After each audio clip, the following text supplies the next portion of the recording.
o enfraquecimento do catolicismo. Corumbá, Mato Grosso do Sul, 2 de janeiro de 2007, religião católica, profissão juiz de direito. Professor, o senhor acredita que a constante perda de fiéis da igreja irá perdurar? Por que o senhor acha que algumas igrejas absolutamente sem doutrina, sem história, sem seriedade, vêm ganhando adeptos? O que seria importante que nós, leigos, fizéssemos para ajudar, neste particular, a Igreja de Cristo? Qual sua opinião sobre o papado de Bento XVI?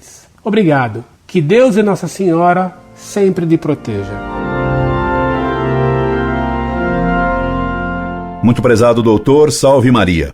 É uma honra para o site Monfort tê-lo como leitor, mas ainda me honra que me coloque uma questão e que peça meu parecer de tão pouco valor. Nosso Senhor disse: quando eu for levantado, atrairei tudo a mim. João capítulo 12, versículo 32. Essas palavras se referem, evidentemente, à crucificação, mas, analogicamente e com inteira propriedade, pode ser aplicada à elevação da hóstia após a consagração na missa, visto que a missa é a renovação do sacrifício do Calvário. Ora, a nova missa escamoteia que a missa é a renovação do sacrifício da cruz.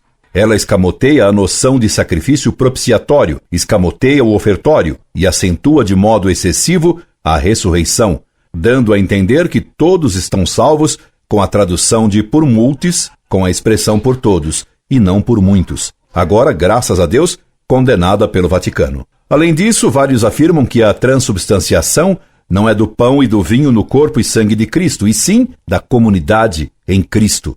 O povo é que seria transubstanciado e divinizado pela consagração. E o povo é que seria o sacerdote. O celebrante apenas presidiria a assembleia. Daí, a missa ter que ser rezada em vernáculo e de frente para o povo. Alguns desses erros podem tornar certas missas inválidas, outras certamente são sacrílegas. Por isso, ou Cristo não é realmente levantado, ou ele é mal levantado, não obtendo o povo os frutos convenientes da missa. E isso dura já 40 anos. Cristo foi retirado do centro de nossas igrejas. Cristo não é exaltado como deveria ser. É natural, então, que o povo fuja, procurando o Redentor que não mais encontra em certas igrejas. O povo fiel foge. As ovelhas se dispersam e se refugiam em covis de lobos, em seitas e igrejolas heréticas, precárias e enganadoras. Uma segunda causa do êxodo de católicos para igrejolas protestantes e pentecostais foi o ecumenismo do Concílio Vaticano II. Se todas as religiões podem salvar, por que ficar na Igreja Católica que, quando meme, exige determinadas coisas que as igrejolas não exigem? E a RCC carismática prepara uma ponte atapetada e delirante para os católicos irem a seitas carismáticas confessadamente heréticas, pois RCC e pentecostalismo protestante fazem a mesma coisa. É tudo igual, diz o povo. E, de novo, foi o Vaticano II que preparou esse êxodo.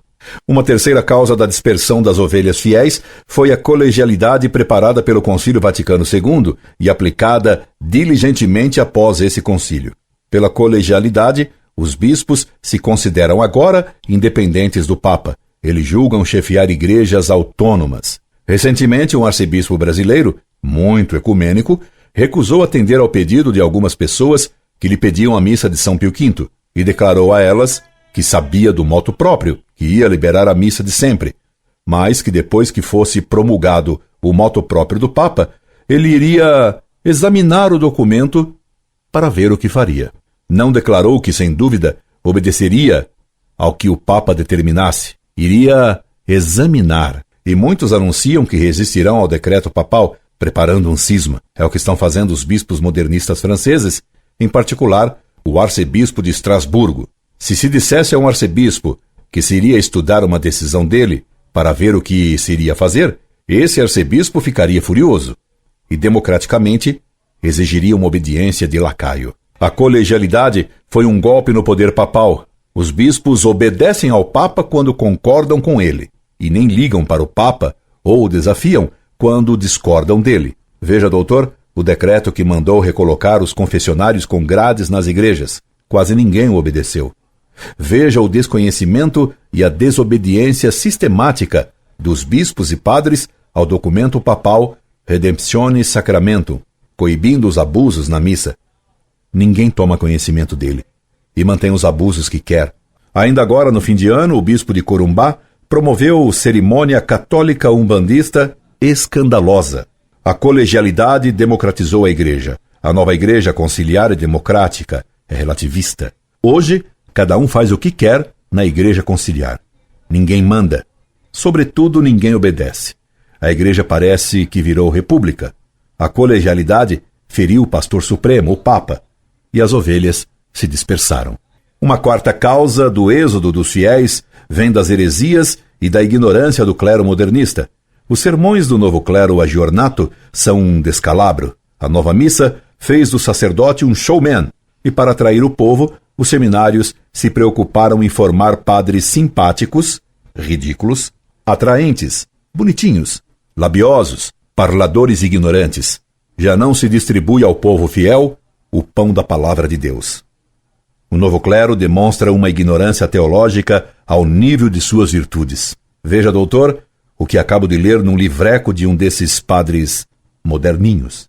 Infelizmente, a linguagem tridentina do Concílio de Trento, 1545-1563, muito certa naquele tempo, é uma espécie de espelho deformante, reflete uma figura completamente distorcida para hoje, tanto assim que a linguagem moderna, especialmente dos jovens, não consegue captar o sentido de puríssimo, infinito, perfeito. Os jovens de hoje diriam: Deus é um barato.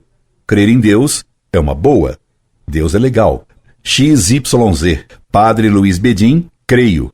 O Recado Editora. São Paulo, 1996. Página 6. Eu substituí uma palavra abreviada, mais chula, por XYZ. Como um padre escreve tais barbaridades? Como isso se publica em letra de forma? Não se sabe o que é maior nesse texto, se a ignorância filosófica ou se a incapacidade intelectual do autor.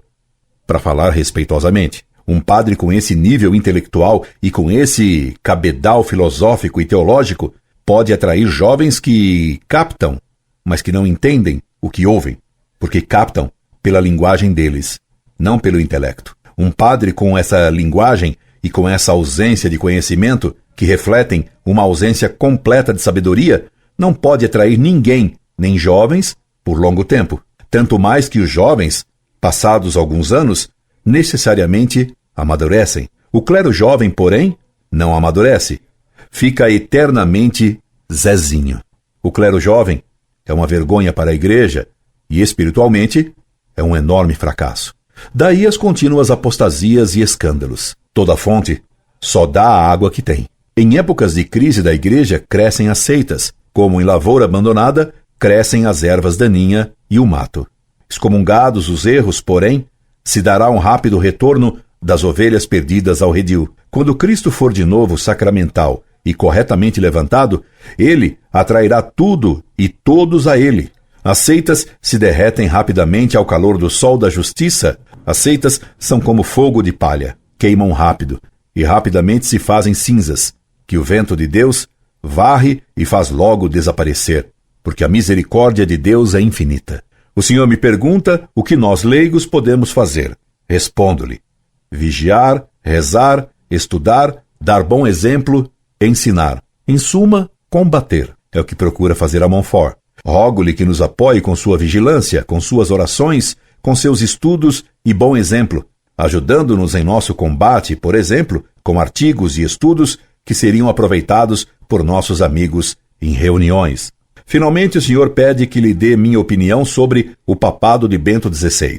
Sublinhei papado, isto é, sobre o governo pontifício de Bento XVI. Poucas vezes na história um papa causou tanta celeuma. Ratzinger teve formação modernista.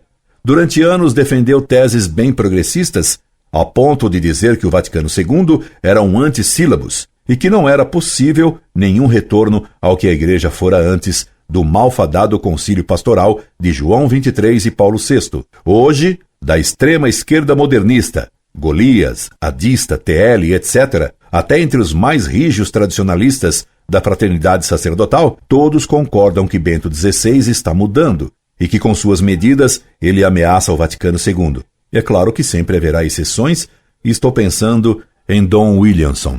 A tão anunciada liberação total da missa de sempre é interpretada pelos modernistas como o sepultamento e a condenação do Concílio Vaticano II, pelo menos em símbolo, como disse o próprio Paulo VI. Dom Felley manifesta esperanças e reza para que o Papa tenha coragem de enfrentar os lobos.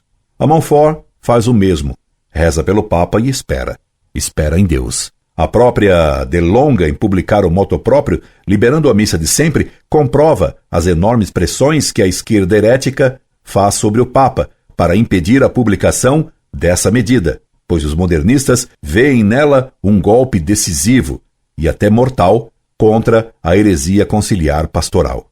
Pois não dizem os comentaristas e bispos modernistas franceses que a liberação da missa de sempre será o sepultamento do Vaticano II? E não disse o próprio Paulo VI que jamais permitiria a liberação da missa dita de São Pio V, porque fazer isso seria condenar pelo menos simbolicamente o Vaticano II? Soube-se agora que desde 1972 e desde 1982, Ratzinger se movia para posições de correção e até de confronto com relação a certos pontos do Concílio Vaticano II. Sabe-se que ele procurou influenciar o pontificado de João Paulo II, que, sendo totalmente favorável ao Vaticano II e à Missa Nova, lentamente foi mudando, ainda que pouco, no final de seu pontificado. Em 1984, pela instituição do Ecclesia Dei, o Papa João Paulo II permitiu a celebração da missa de sempre, desde que se aceitassem duas condições. Primeira, aceitar o Concílio Vaticano II. Segunda, aceitar a Missa Nova de Paulo VI. Em 1988, o Papa João Paulo II retirou essas duas condições. Para permitir a celebração da missa de sempre, já não foi obrigatório declarar que se aceitava nem o Vaticano II e nem a missa de Paulo VI. Era um passo significativo.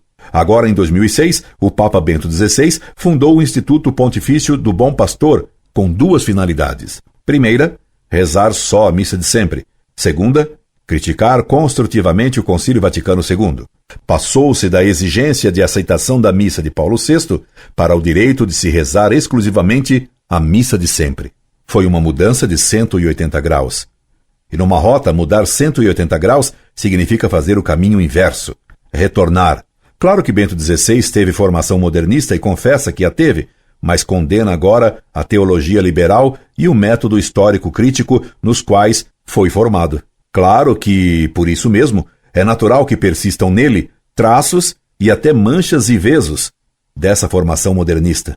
E isso faz vacilar e cambalear, principalmente em matéria ecumênica. Lamento cada passo em falso e ecumênico de Bento XVI, e deploro cada discurso ecumênico dele, desejando que ele conclua a marcha de 180 graus oposta ao Concílio Vaticano II, Desiderium Desideravit.